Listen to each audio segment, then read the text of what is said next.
Hi friends, welcome to my YouTube channel. आज आम बनैबा एक नुआ रेसिपी पोटल और ग्रीन मटर को नहीं पोटल ग्रीन मटर कुरमा।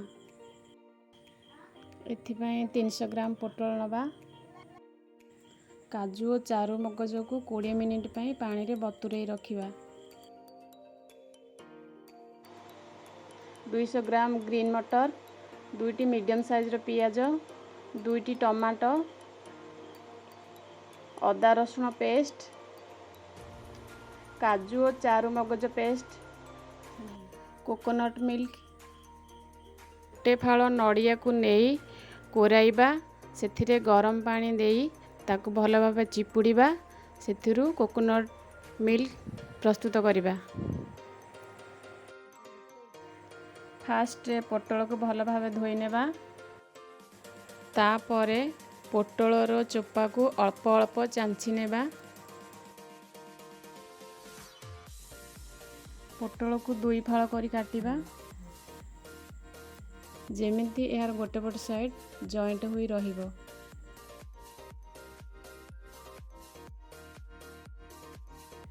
एही परि आमे सब पोटल को काटि नेबा। पोटल रे अल्प लुण नहीं यह को गुड़े देबा।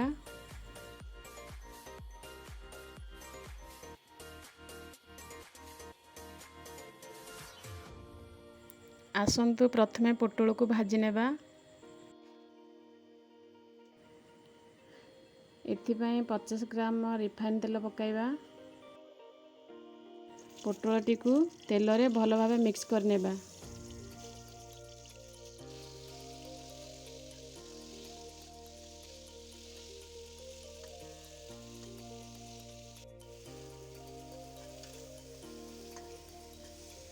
एथिपाई पोटल को 5 मिनिट जाए भाजी नेबा।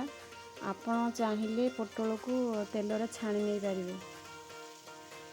देखंतु पोटल गुड़िक भल भावे भाजी होई सिझी मध्य गलानी। पोटल को एबे कढ़ाई रु काढ़ी रखिबा।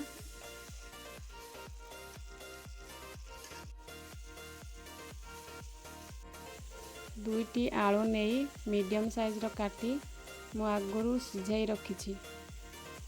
एबे से सिझा आलू को भाजी नेबा।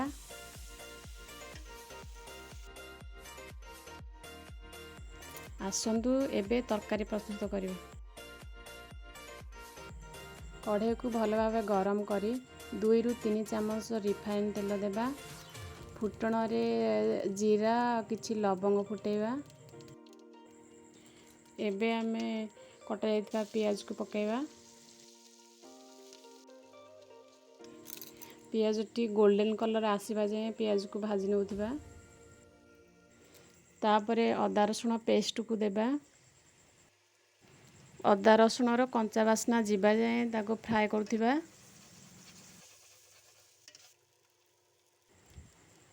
तापरे टमाटो पेस्ट को ऐड करिबा। किछि समय मिक्स करनेबा। एहा परे गोटे चामच लंका गुंड दबा। गोटे चामच हळदी गुंड देबा। ए सब को भल भावे मिक्स करनेबा। मसलाटी भल भावे सिझिबा पई 1 कप पानी देबा। मसलाटी भल भावे कसी होई सेथिरु तेल बाहरी आसलानी। एबे हाफ चामच गुजराती गुंड पकाइबा। आपण माने लंकार क्वांटिटी को देखी गुजराती गुंड देबे। गोटे छोटो चामच जीरा गुंड, गोटे छोटो चामच धनिया गुंड पकाई भल भावे मिक्स करनेबा। मसलाटी जेहेतु ड्राई होई गलानी सेथिपाई मु हाफ कप पानी देउछि। मसलाटी फुटी आसीबा परे सेथिरे ग्रीन मटर पकाइबा।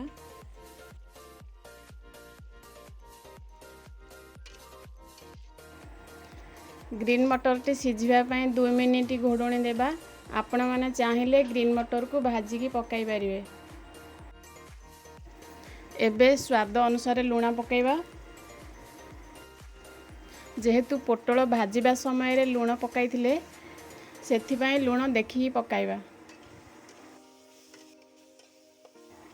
ग्रीन मटर भल भाव कषि हो जिबा परे एबे सेथिरे काजू चारुमगज पेस्ट को पकाइबा।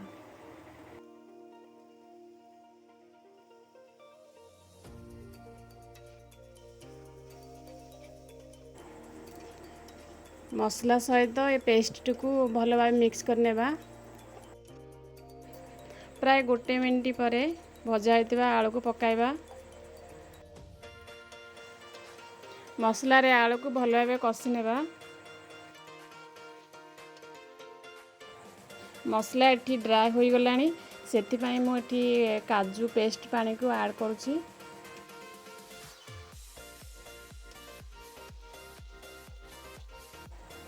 जेहेतु आलू आ पोटल को कषिबा सेथिपाई हाफ कप पानी देउची। मसलाटी फुटी आसिया परे सांग संगे पोटल देबा। पोटल आलू को भल भाव मिक्स करी 5 मिनिट जाए फ्राए कर नेउथिबा। देखुंतु वर्तमान बढ़िया से फ्राए हो गलानी। स्मेल मध्य बढ़िया आसुची।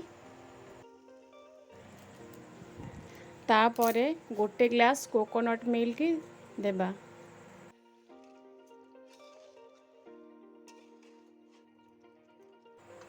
एसबु को 2 मिनिट फुटीबा को देबा। तरकारीटी आमर संपूर्ण। शेषरे मु किछि पुदीना पत्र ऐड करछि।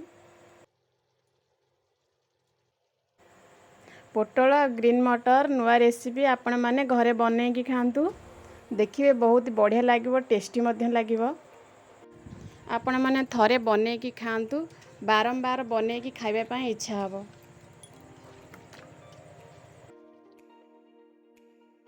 Thank you.